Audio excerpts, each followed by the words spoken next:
Charo. Thank you. I should have just paused to let Okay. you jump in Rhode Island. It's a high school in Rhode Island. You know, but it's just like. She is currently a Cohort 5 Fuse Fellow with the Highlander Institute.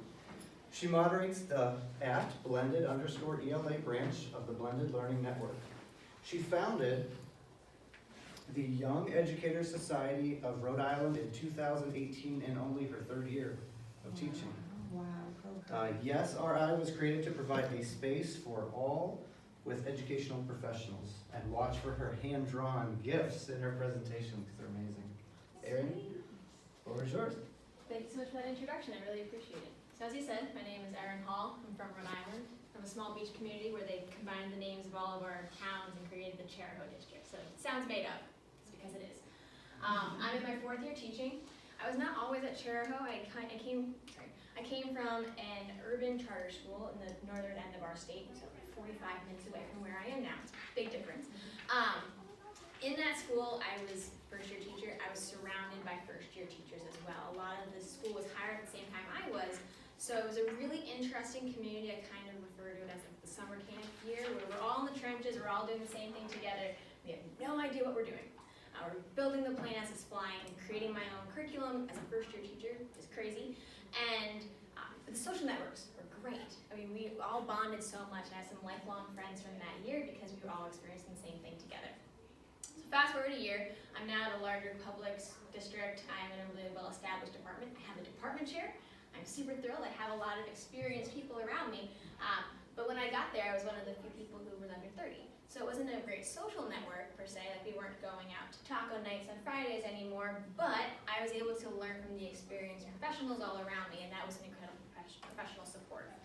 So after my first year there, I thought I was really set up for success by having the social aspect as well as the professional aspect kind of influencing my career, but my state is tiny. Why can't all first or second year teachers have that kind of experience where they're getting social supports as well as professional supports in their first few years?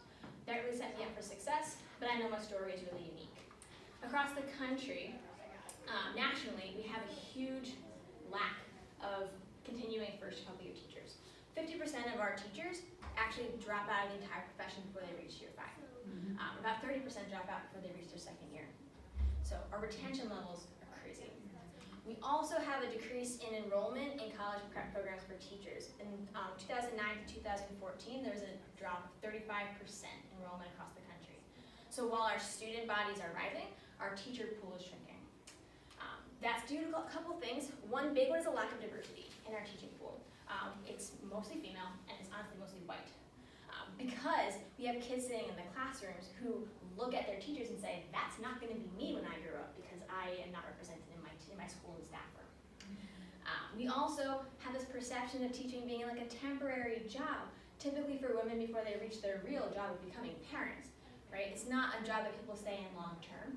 A lot of them go on to teaching in colleges or being contractors. They leave the classroom entirely to go be admin.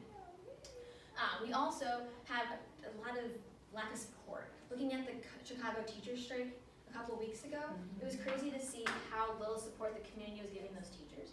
And also step into your staff room at lunchtime and see, like, if your staff room is really cynical, that's a negative impact on first-year teachers. They can't go anywhere in their school and feel they have the supports there. So add all of that to the typical stresses of being a first-year teacher, and it's really no wonder why we're losing so many students, so many teachers in their first couple of years. It's a lot to deal with, and we all know that because you remember our first couple of years. So while this presentation is all about how to support new teachers, I really want to center it around the common goal. Now, the goal is not teacher retention. What is the point of retaining teachers in our schools right now who are just going to sit in their teacher desks? The goal is always student learning. And we can impact student learning by having teachers who are in their classrooms, who are engaged in their profession, who are innovative, who are willing to change with the times, and willing to model how awesome our profession is to their students. So I would talk about 2 key tenets that I feel like are really important to supporting beginning teachers, but again, it's all rooted in the idea that what is best for our beginning teachers is ultimately best for our students. So the first tier is mentorship, and a lot of school departments have strong mentoring programs. I know at Charahoe we have an induction program where you're partnered with a mentor teacher in your first year in the district, no matter how many years you've been teaching. The mentoring program does have a couple key components though that I feel like are really important to have in every mentoring program in every school or district or union or Kappa Delta Pi, alumni network, you name it. The first is being positive. Nothing ever gets done if you're coming at it from a point of view of criticism. We teach our kids to do glows and grows, right? To give some criticism, but also with some constructive growth points, something you did really well and something you can work on. What works for our students works for us, we're just taller learners, right? So coming at it from a point of positivity is really important. Also developing a sense of vocation. Working with your mentor to say like, yes, this is the job for me. When we leave college, Tiffany talked about this yesterday in her keynote, she went off into student teaching thinking that she was going to be an awesome teacher, really excited by the idea of becoming a teacher. Where does that excitement and enthusiasm go when you actually reach year 1 or 2 in the classroom? We want to keep that idea of purpose and intention really alive in our beginning teachers so they don't lose that and slowly become isolated.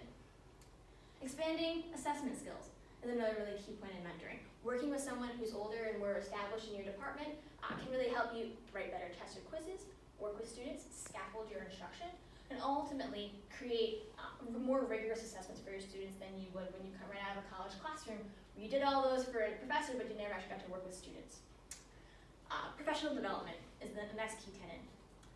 What if at this conference we had Ray's entire class of education majors come? What kind of experience would this have been like if we were in our teacher prep programs or in our first year teacher and someone had said, hey, you're coming to this conference with me. Hearing Dave Burgess speak if I was a first year teacher would have changed my entire first couple years of teaching. But those opportunities aren't always known to a lot of beginning teachers.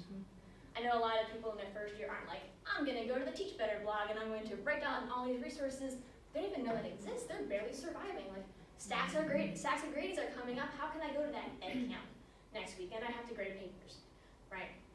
And then finally, developing and modeling an innovator mindset is really important from a mentor perspective, from a mentor relationship.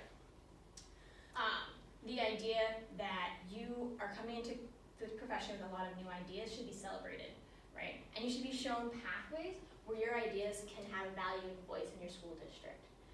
Problem solving, failing forward. These ideas are all modeled, if modeled correctly to new teachers, can really set them up for success and innovation in their future careers, in the future pathway. Now, this is a lot of work, and I get that. Being a mentor taking on a mentee is something that not a lot of people are jumping for, right? Unless it comes with a stipend.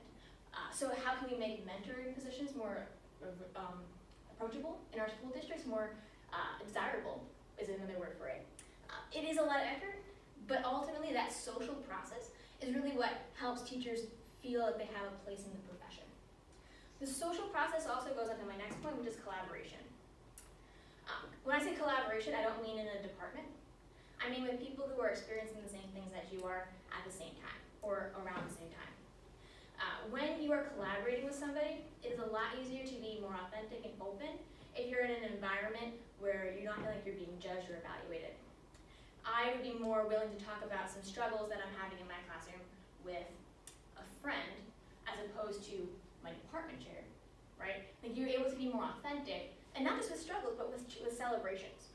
If you tried that super cool book snaps lesson, and you're worried that someone else might say, oh, you're not supposed to use phones to do book snaps, even though they were cool and the reading comprehension is all there, you're not allowed to use phones. What is that doing to your authentic collaboration and growth, right? It's stifling that really early on.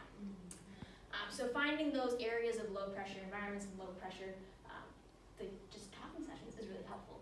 It also helps if you're talking to somebody who's a teacher, right? It's all well and good to go back home to your roommate, sister, partner, whoever you're with, and talk about these strategies, but they're not bringing anything back to the table because they don't know what being a teacher is like.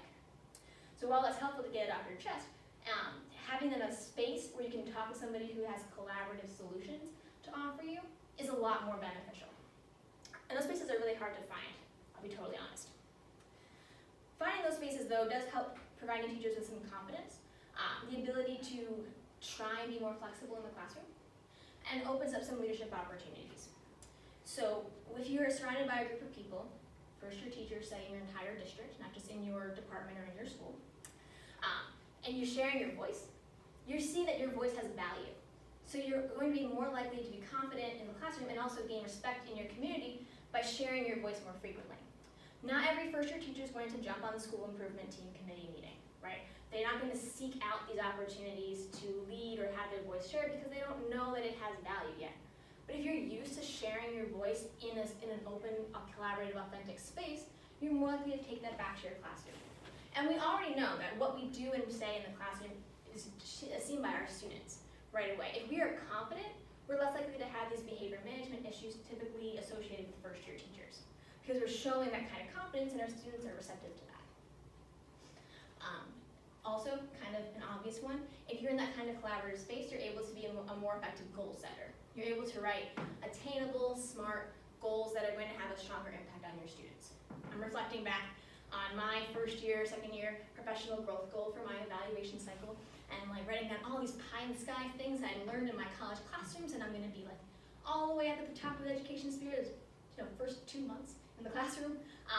And so I'm talking to my evaluator being like, we're gonna bring those expectations back down a little bit. I wouldn't have had that kind of conversation with my evaluator if I had talked about it with another first or second year teacher beforehand to say like, is this possible? Where are you thinking about going with this?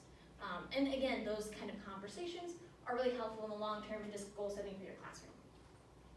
Finally, if you're able to have an environment or a space like this, your job satisfaction is automatically higher. There's data that proves this. You're more likely to be happy in your job if you're able to see that your voice has value, that you're able to receive and also give constructive feedback, and you have a space like this to be authentic.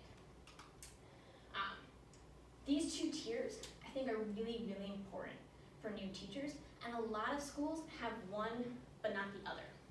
It's hard, too, for a school to create a community of first couple year teachers in their space. I mean, there's so many things to worry about. There's 1,200 students running through the hallway. Like, where are you gonna find a space for your first, second year teachers to meet? And it is really hard work, but I think that the ultimate goal is so worth it. You're able to, really build up the profession from the ground up and set up our future classrooms for success. And that again comes back to our ultimate goal of student learning. Students are able to learn better if their teachers are learning better. So, if it's in your school, your district, your union, your collegiate alumni association, or if you're lucky enough to be like me in a small state, where you can go around the state to all different schools and kind of find these communities and this support.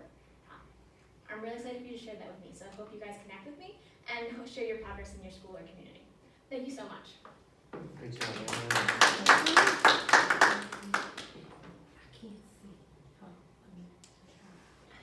I don't know if you're aware